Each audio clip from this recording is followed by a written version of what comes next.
இந்த படத்தோட கதை என்னன்னா, தர்ஷனும் ஹர்ஷா பைஜும் லவ் பண்ணி கல்யாணம் பண்ணிக்கிறாங்க. வேளச்சேரியில செகண்ட் ஹேண்ட்ல ஒரு ஃபிளாட் வாங்கி அங்க குடி போறாங்க. அங்க போனதுக்கப்புறம் இவங்களுக்கு சில அமானுஷமான விஷயங்கள்லாம் நடக்குது. இதே மாரி பேரலலா இன்னொரு ஸ்டோரி காட்டுறாங்க. இதே மாதிரி உள்ள ஃபிளாட்ல காளி வெங்கட், வினோதினி அவங்க பையன் மொத்தம் 3 பேர் வாழ்ந்துட்டு வராங்க. அவங்களுக்கும் இதே மாரி சில அமானுஷமான விஷயங்கள்லாம் நடக்குது. இந்த 2 ஃபேமிலிக்கும் அப்படி என்னதான் கனெக்ஷன்? இவங்களோட பிரச்சனை சால்வ் ஆச்சா இல்லையான்றத ஹாரர் காமெடி கலந்து எமோஷனலா சொல்லியிருக்காங்க.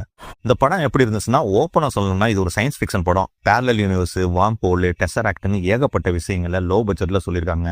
ஐயோ இதெல்லாம் நமக்கு புரியாதுன்னு நினைச்சீங்கன்னா கவலைப்படாதீங்க. இந்த மாதிரி விஷயங்களை புரிய வைக்கிறதுக்காகவே படத்துல 2 கேரக்டர் வச்சிருக்காங்க. அங்கங்க வந்து அவங்களே எக்ஸ்பிளைன் பண்றாங்க. அதனால ஈஸியாவே புரியும். ஃபர்ஸ்ட் ஹாப்ல ஒரு 20 மினிட்ஸ் கதையை செட் பண்றதுக்காக எடுத்துக்கிறாங்க. அதுக்கப்புறம் ஒரு 40 மினிட்ஸ் ஹாரர் ஸ்டோரி மாதிரி தான் கொண்டு போறாங்க. உண்மையிலே நல்லாவே இருந்துச்சு. என்ன செகண்ட் ஹாப் ஸ்டார்ட் பண்ணனே கொஞ்சம் போர் அடிச்சிட்டாங்க. திரைக்கதை எங்க கொண்டு போறதுனே தெரியல. அவங்க இஷ்டத்துக்கு போயிட்டு இருக்காங்க. அங்கங்க சில இடத்துல காமெடிலாம் ஒர்க் அவுட் ஆச்சு. குறிப்பா மின்சாரம் என் மீது பாய்கிறது சாங் பிளேஸ்மெண்ட் நல்லாவே இருந்துச்சு. நல்ல காமெடி ஒர்க் அவுட் ஆச்சு. அதுக்கப்புறம் ஃபைனல் ஆக்ட்ல சுதாரிச்சு கதையை ஒரு கன்க்ளூஷன் கொண்டு வந்தாங்க. கிளைமேக்ஸ் நல்லாவே இருந்துச்சு. அதை விட கிளைமேக்ஸ் ரொம்ப நல்லாவே இருந்துச்சு. எமோஷனலா ஒர்க் அவுட் ஆச்சு.